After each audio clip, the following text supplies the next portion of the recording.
ডাঙৰীয়াৰ নাম। আমি তেখেতক সম্বৰ্ধনা জনাম আৰু তেখেতৰ যিখন আমাৰ প্ৰশস্তি পত্ৰ, সেই প্ৰশস্তি পত্ৰখন পাঠ কৰি দিবলৈ মই ডক্টৰ বিজু জামানক অনুৰোধ কৰিলোঁ।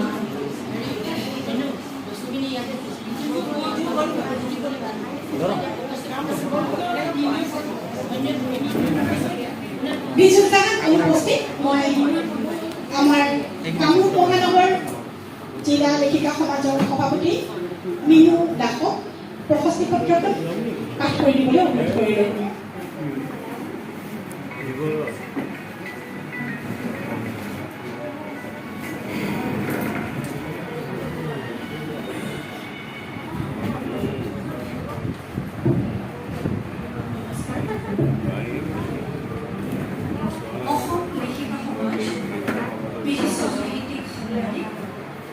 শ্ৰীযুত বৰসিং ৰংফাৰ মহোদয়লৈ 2022 বৰ্ষৰ লোকবন্ধু লম্বোধৰ কামান পুৰণি মাটি মানুহ সমন্বয় বঁটা।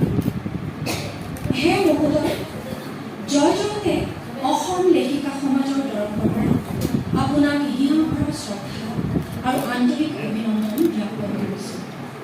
আজি আন্তৰ্জাতিক খিলিঞ্জীয়া দিৱস। বিশ্বৰ প্ৰান্তে প্ৰান্তে আজি এই দিৱস উদযাপিত হৈছে। মাটি আৰু মানুহৰ সম্পৰ্ক অতি গভীৰ। এই নিবিড় সম্পৰ্ক মানুহৰ জীৱনৰ মূললৈকে বিস্তৃত হৈ আছে। অসম লেখিকা সমাজে খিলিঞ্জীয়া দিৱসটো মাটি মানুহ সমন্বয় দিৱস হিচাপে উদযাপন কৰিবলৈ মনস্থ কৰি প্ৰথমবাৰৰ বাবে এই দিৱস উদযাপন কৰিছে। মাটি মানুহ সমন্বয় দিৱসৰ বৰ্ণাঢ্য কাৰ্যসূচীৰ অন্যতম কাৰ্যসূচী বঁটা প্ৰদান অনুষ্ঠানৰ আপুনি মধ্যমণি। আপুনি কাৰ্বি আংলং জিলাৰ এক ঐতিহ্যপূৰ্ণ সদস্য। 1963 চনৰ 15 অক্টোবৰত দকমকাৰ বৰগংগা টেকলে ৰংপি গাঁৱত আপুনি জন্মগ্ৰহণ কৰিছিল। আপোনাৰ পিতৃ খয়াসিং ৰংফাৰ আৰু মাতৃ বাসা ৰংপি টেৰাংপি।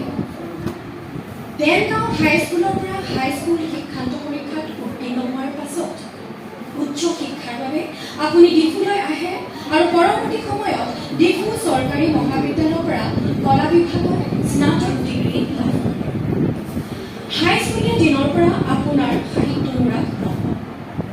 ডিফু চৰকাৰী মহাবিদ্যালয়ত অধ্যয়ন কৰি থকা সময়তে আপোনাৰ সাহিত্যিক প্ৰতিভাৰ স্ফুৰণ ঘটে।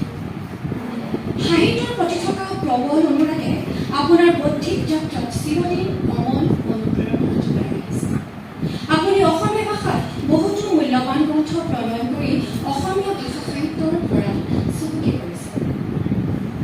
সমান্তৰালভাৱে কাৰ্বি ভাষাতো বহুতো গ্ৰন্থ প্ৰণয়ন কৰি কাৰ্বি ভাষা সাহিত্যলৈ যথেষ্ট বৰঙণি আগবঢ়াইছে।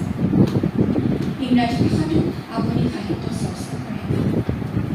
1988 চনত লুনচেক চন্দ্ৰকান্ত টেৰাং আলুন সম্পাদনা কৰিছে।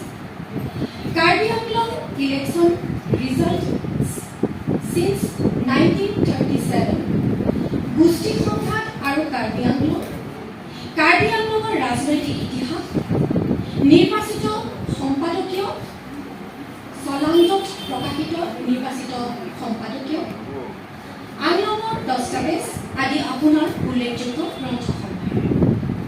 সাংবাদিকতাৰ ক্ষেত্ৰখনলৈও আপোনাৰ অৱদান উল্লেখনীয়। 1983 চনত কাৰ্বি ভাষাৰ সাপ্তাহিক বাতৰি কাকত নৱে সম্পাদনা কৰিছে। 2004 চনত ডিফুৰ পৰা প্ৰকাশিত প্ৰথম অসমীয়া দৈনিক প্ৰতিবেদনৰো আপুনি সম্পাদক আছিল। 2007 চনত ডিফুৰ পৰা প্ৰকাশিত অসমীয়া দৈনিক কাকত চোলাম আপোনাৰ সম্পাদনত প্ৰকাশ পাইছিল। তদুপৰি 1985 চনৰ পৰা 1991 চনলৈ আপুনি কাৰ্বি ছাত্ৰ সন্থাৰ সাধাৰণ সম্পাদকৰ পদত কাৰ্যনিৰ্বাহ কৰিছিল।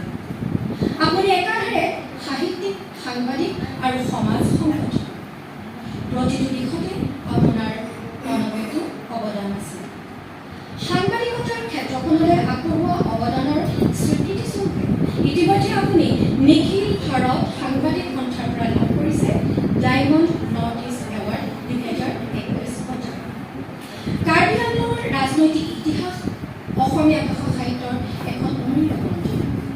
এই গ্ৰন্থখনৰ বাবে অসম লেখিকা সমাজে আপোনাক 2022 বৰ্ষৰ লোকবন্ধু লম্বোথৰ কামান পুৰণি মাটি মানুহ সমন্বয় বঁটাৰে সন্মানিত কৰিছে। মাটি মানুহ সমন্বয় দিৱস উদযাপনৰ আজিৰ এই পবিত্ৰ মুহূৰ্তত আপোনাক সন্মানিত কৰিবলৈ পাই আমি অত্যন্ত সুখী হোৱাৰ লগতে গৌৰৱবোধ কৰিছোঁ। সাহিত্য সাংবাদিকতা সাংগঠনিক আটাইবোৰ দিশত আৰু অধিক অৱদান আগবঢ়াই যাবলৈ ভগৱানে আপোনাক সুস্বাস্থ্য আৰু দীৰ্ঘায়ু প্ৰদান কৰক, এয়ে আমাৰ আন্তৰিক কামনা।